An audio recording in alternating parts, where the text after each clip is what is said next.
Welcome to Newsday on the BBC. I'm Marie Goy in Singapore. The headlines.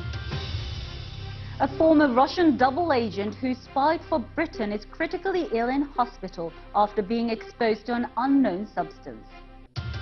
As delegates from South Korea meet officials in the north, Kim Jong-un says he wants to write a new history of national reunification. I'm Kasia Madeira in London. Also in this programme, China's National People's Congress welcomes plans to abolish term limits for the country's president, a move that could leave Xi Jinping in power indefinitely.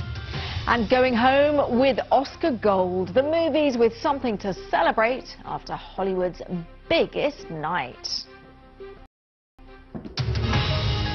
Live from our studios in Singapore and London. This is BBC World News. It's Newsday. Good morning. It's 9 a.m. here in Singapore and 1 a.m. in the UK, where a former Russian double agent is critically ill in hospital after apparently being overcome by an unknown substance. Sergei Skripal was found unconscious on a bench alongside a woman in Salisbury. Police declared a major incident and a local restaurant was closed as a precaution. Mark Urban has more. Passers-by noticed two people, apparently unconscious, on a bench in Salisbury. The area was investigated by people in protective suits as suspicions built that the two victims had been poisoned. They were in Salisbury Hospital tonight, described as critically ill. We are unable to ascertain whether or not a crime has taken place. A major incident, however, has been declared today and a multi-agency response has been coordinated. The BBC established that the man being treated is Sergei Skripal. He was convicted by a court in Moscow in 2006 of being a spy for British intelligence. He was sent from the court to the Gulag, where he languished for 4 years. It was in 2010 that the arrest of a network of Russian agents in the United States provided an opportunity for MI6 to repay its debt to Skripal. The UK asked for his name to be added to a list of prisoners the CIA was putting together. And in July of that year, Skripal and 3 others were put on a jet from Moscow to Vienna. The 10 accused by the US of espionage, among them Anna Chapman, were flown from America, and in the best Cold War traditions, the two parties of spies crossed on the track in Austria. Asked about who might have betrayed this American spy ring, President Putin vented his fury publicly. Traitors will kick the bucket, trust me. These people betrayed their friends, their brothers in arms. Whatever they got in exchange for it, those 30 pieces of silver they were given, they will choke on them. As for Skripal, he flew from Vienna to Britain, where he began a life in exile. Police were today securing the house in Salisbury, where the former Russian intelligence officer has lived in recent years. Mark Urban reporting. In 2006, the Russian dissident Alexander Litvinenko died in London after drinking tea which had been poisoned. His widow Marina says Britain has a responsibility to protect people like her husband and Mr. Skripal. I think it's a very serious question. We need to be sure people receiving political asylum here are completely safe, and state what provided this asylum need to be more serious, and particularly now after what happened to this Sergei and his friend or partner. The voice of Marina Litvinenko there. Of course, we have much more on our website, but now let's bring you up to date with some of the day's other news stories, because President Trump has repeated his threat to tax EU cars imported into the US. Now, these comments come as the World Trade Organization warns of the danger of a trade war, saying that it could plunge the global economy into deep recession. That, however, is not the view of the president. People have to understand our country on trade has been ripped off by virtually every country in the world, whether it's friend or enemy. Everybody. China, Russia, and take people that we think are wonderful, the European Union. We can't do business in there. They don't allow. They have trade barriers that are worse than tariffs. Also making news today, North Korea's leader Kim Jong-un is reported to have told a delegation of South Korean officials that he is ready to write a new history of national reunification during their visit to Pyongyang.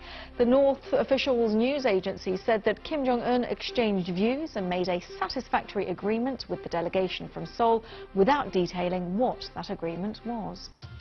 Britain's most decorated Olympian, the cyclist Sir Bradley Wiggins, and his former employers, Team Sky, have been accused of crossing an ethical line by British politicians.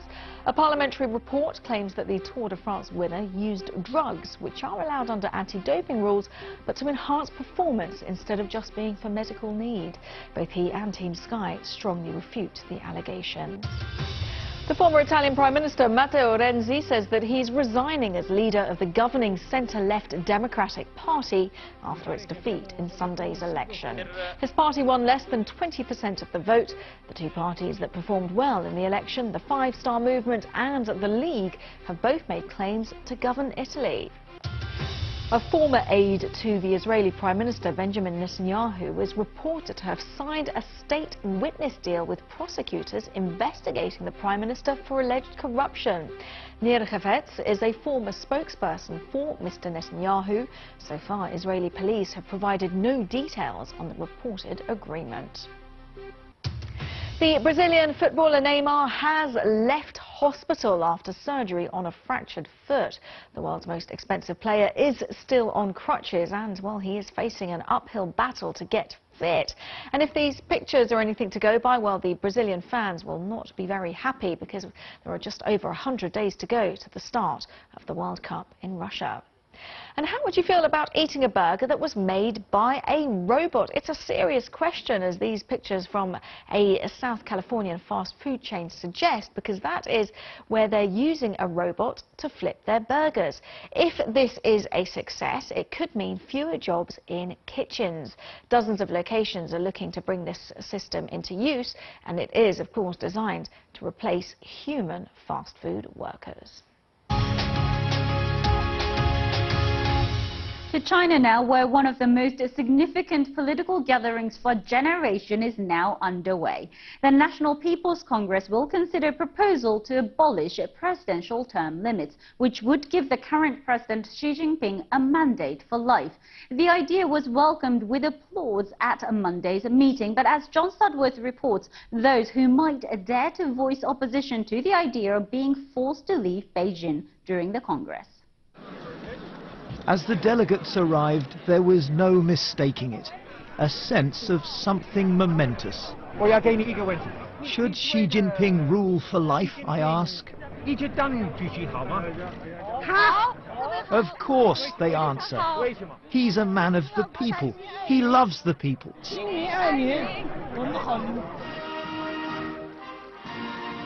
Inside the hall, he's given a standing ovation. The vote to abolish the two-term limit on his rule takes place next week, but there's no doubting it'll be passed. The constitutional change will strengthen China's leadership and governance, this senior official announces. Who would dare to object? Is he coming? Yeah, I see him. It's grim news, of course, for China's few remaining democracy campaigners. This activist is already forced to leave his Beijing home during every People's Congress. I cannot stay. They don't want me to talk to people like you, the so-called foreign anti-China forces. Time to go, the police tell him. These are the people come to take you away? Political policemen. They're political policemen, he tells me. And then he's driven away. He'll be allowed to return after the parliamentary session is over. The speeches inside the Great Hall of the People are always about progress and reform, but politically China appears to be going backwards. The disaster of its last experiment with unlimited indefinite rule is precisely why the term limits were introduced in the first place. China's most significant political shift in decades is fraught with risk. While the party plays along, all public discussion is being heavily censored. John Sudworth, BBC News, Beijing. The US aircraft carrier Carl Vinson is making a historic visit to Vietnam. It's the first time that a ship of this size has been to the country since the end of the Vietnam War.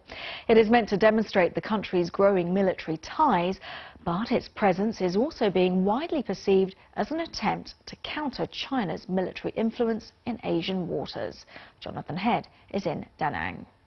What you can see there is one of the destroyer escorts for the carrier strike group centered on the USS Carl Vinson, the giant US aircraft carrier, the first to come to Vietnam since the Vietnam War, which is now anchored some way offshore. It's too big to come in.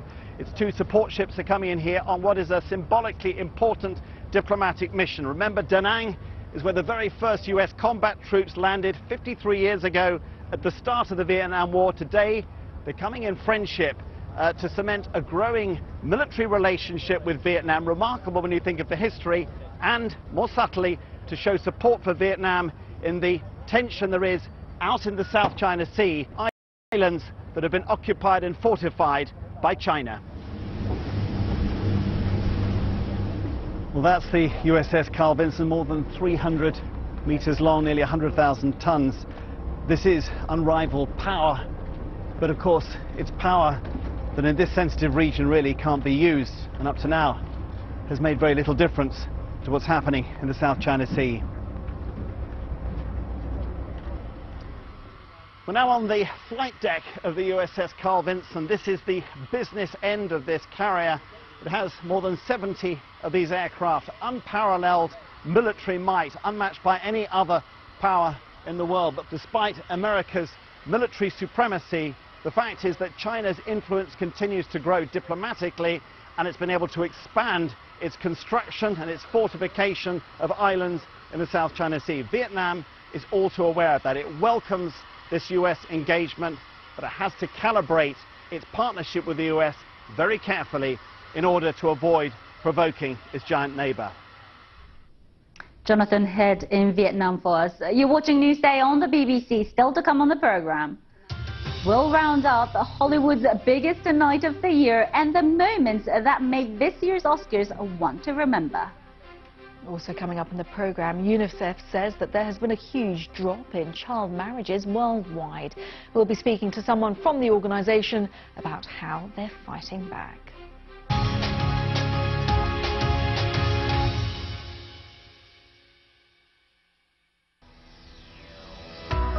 First, the plate slid gently. Welcome back. You're watching Newsday on the BBC. I'm Mariko Oi in Singapore. And I'm Kasia Madeira in London. Our top stories this hour. A Russian man convicted of spying for Britain is critically ill in England after being exposed to an unknown substance. Delegates at China's National People's Congress are welcoming plans to abolish term limits for the country's president. And from our website, a man is being held on suspicion of stealing Frances McDormand's Oscar after the awards on Sunday. Terry Bryant was arrested after the statue went missing, but it has since been returned to the Best Actress winner. Let's now take a look at some front pages from around the world, and let's start with the international edition of the New York Times and what they call an expansion of digital censorship in China. The paper reports that as President Xi Jinping consolidates power, services like WhatsApp and Instagram could be filtered out. And President Xi's controversial plan to abolish presidential term limits is receiving a lot of coverage across the region. The South China Morning Post quotes senior officials who say the changes have wide support. And finally, the Financial Times is leading on the political uncertainty in Italy. They say the country is on course for clashes with Brussels after the victory of Eurosceptic populists in Sunday's election. So those are the papers. What other stories are sparking discussions online, Kasia? Marika, it's a rather sad story that has captured people's attention on our website. It's the inventor Trevor Bayliss, who was, of course, best known for developing the wind-up radio. Well, he has died at the age of 80. Mr. Bayliss was inspired to design this radio after watching a documentary about AIDS in Africa. Now, he believed that the invention would help halt the disease by making educational radio broadcasts accessible to more people. The United Nations Children's Agency, UNICEF, says there has been a significant drop in the number of child marriages across the world in the last decade. India has seen one of the biggest reductions in recent years, though overall it's still the country with the biggest number of women who've been married under age. Well, for more on this story, a short time ago I spoke to Dr. Shiva Harma from UNICEF's Regional Office for South Asia in Kathmandu. There's a new report that's recently come out where we are seeing significant reductions in terms of child marriage. As you rightly said, there's 25 million globally child marriages being averted over the last period of 10 years. And this has been looked at various data over 100 countries in terms of assessing what has really led to these reductions. And as you pointed out, the global burden, we are still seeing that 1 in 5 girls are still getting married, and that is a large area of trend that we are seeing shifting from South Asia to Sub-Saharan Africa. I should also add here that the reduction that we are seeing in terms of the 25 million child marriages, the trends are largely driven by reduction that we are seeing in South Asia over a period of time. So you talked about policy shifts, but what other things can be done to reduce these child marriages further? Well, indeed, there is no one-stop solution towards child marriage. It's a very complex situation where there is a lot of work that really requires at the policy level, at the ground level, at the community level, system level. So what really works is, if I can start by saying that, keep your girls in school. So we need really investments in terms of education. Education for girls to really complete their primary and continue to do their secondary education as well. Now that requires multiple approaches that are required to ensure that the barriers to education are being addressed. We also need to see empowering girls, giving them that empowerment. They need to know about what is happening. They need to have participation, the mechanisms for them to be really, having that self-awareness. There's a lot of that initiatives that really work. But at the same time, as much as the policy is required, and we have laws that have really improved in various regions, as well as in South Asia, age at marriage of 18, really enforcing those policy shifts and laws. We also need to know that child marriage is a very socially constructed phenomenon. It's gender norms are very rampant in this region. So it's a harmful practice which requires change, behavior change at the community level, at the household level. There is a great deal of that investments that are really required for multiple approaches. You can imagine this will be a very traumatic experience for those girls, but what exactly are the consequences that you're seeing of those girls who are married underage? Well, absolutely. As you said, the consequences are tremendous. So firstly, if a girl child is going through this issue, what you would really see is that, the first thing that happens to the girl is she drops out of school. So she will be taken off from her education. She may not then go on to complete her education. Then what really happens to her is the household where she's married off is she's highly vulnerable to violence. Domestic violence, both at the hands of her husband, but also at the household level. Now, she would have high burden of care in terms of the work at the household level. She would eat last, she would eat less. There are consequences on her nutrition needs. You would also find what happens is, the early onset of early pregnancies coming in.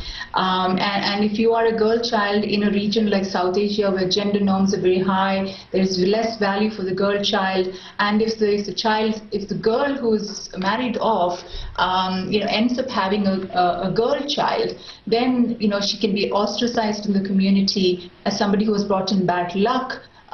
You see the onset of pregnancies that really take place, which places a huge risk in terms of the health and well-being of both the mother and the child.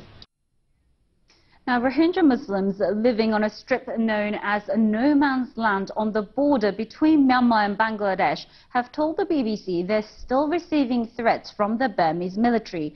Tensions rose between the two countries after Myanmar sent more troops to the border last week. From Bangladesh, Ambarasan Etharajan reports.